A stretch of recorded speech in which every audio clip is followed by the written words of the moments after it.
I think we just had the most fun that I've had here since being here. I've been here for like 6 or 7 days now total, and playing Ships and Sailors with Epi, Captain Epi, was the most fun that I've had on an event in a long time. Everyone was playing, everyone was into it.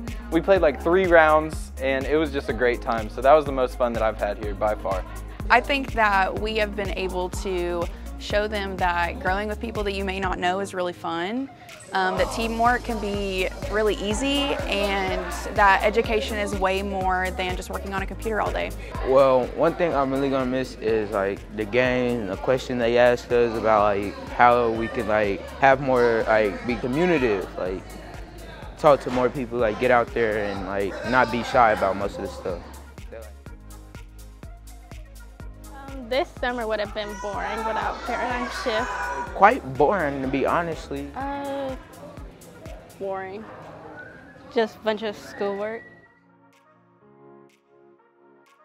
Paradigm Shift has taught me how to stay focused, be ready for anything, and just all out, just have fun, be joyful. When I first came here, I just wanted to finish.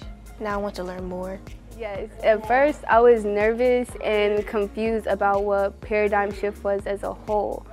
But with the very helpful staff and Paradigm Shift members, they have made me comfortable and been helpful in many ways, and they're also very kind. So I'm way more prepared now.